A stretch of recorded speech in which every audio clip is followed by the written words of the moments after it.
Russia ಮತ್ತು Ukraine ಮಧ್ಯೆ ಯುದ್ಧ ನಡಿಬೇಕಾದ್ರೆ ಯುದ್ಧ ಭೂಮಿಯಿಂದ ನಮ್ಮ ಭಾರತೀಯರನ್ನ ರಕ್ಷಣೆ ಮಾಡಿ ಸ್ವದೇಶಕ್ಕೆ ಕರ್ಕೊಂಡು ಬಂದ್ರು. ಆ ತಾಕತ್ತು ಯಾರತ್ರ ಇದೆ?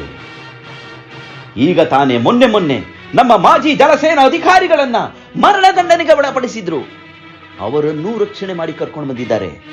ಆ ತಾಕತ್ತು ಯಾರತ್ರ ಇದೆ? ಇನ್ನು ಅಭಿವೃದ್ಧಿಯ ವಿಷಯಕ್ಕೆ ಬಂದ್ರೆ, ಕಳೆದ 60 ವರ್ಷಗಳಲ್ಲಾದ ಅಭಿವೃದ್ಧಿ ಕೇವಲ 10 ವರ್ಷಗಳಲ್ಲೇ ಆಗಿದೆ. ಪ್ರತಿದಿನ 28 ಕಿಲೋಮೀಟರ್ ರಸ್ತೆಯನ್ನ ಮಾಡ್ತಾ ಇದ್ದಾರೆ. ಮನೆ ಮುಂದೆ ರಸ್ತೆ ಬಂದಿದೆ. ಕುಡಿಯುವ ನೀರಿನ ಸಂಪರ್ಕ, ವಿದ್ಯುತ್ ಸಂಪರ್ಕ ಮನೆಗೂ ಸಿಕ್ಕಿದೆ. ಬೆಟ್ಟ ಗುಡ್ಡಗಳಲ್ಲಿಯೂ ಸಹ ರಸ್ತೆಗಳನ್ನ ಮಾಡಿದ್ದಾರೆ, ವಿದ್ಯುತ್ ಲೈನ್ಗಳನ್ನ ಎಳೆದಿದ್ದಾರೆ. ಪ್ರತಿ ಹಳ್ಳಿಯಲ್ಲೂ ಇಂಟರ್ನೆಟ್ ಕನೆಕ್ಷನ್ ಇದೆ. ಪ್ರತಿ ಗ್ರಾಮ ಪಂಚಾಯಿತಿಯಲ್ಲೂ ಬ್ರಾಡ್ ಲೈನ್ ಇದೆ. ಯಾವುದೇ ಕೃಷಿಕ, ವರ್ತಕ, ಕಾರ್ಮಿಕರು ತಮ್ಮ ಎಲ್ಲಾ ಕೆಲಸಗಳನ್ನು ತಾವಿದ್ದಲ್ಲಿಯೇ ಮೊಬೈಲ್ನಿಂದ ಮಾಡ್ಕೋಬಹುದು. ಯಾವುದೇ ಒಬ್ಬ ವಿದ್ಯಾರ್ಥಿ ಯಾವುದೇ ಪರೀಕ್ಷೆಗೆ ತನ್ನ ಗ್ರಾಮದಲ್ಲಿದ್ದುಕೊಂಡೇ ತಯಾರಿಯಾಗಬಹುದು.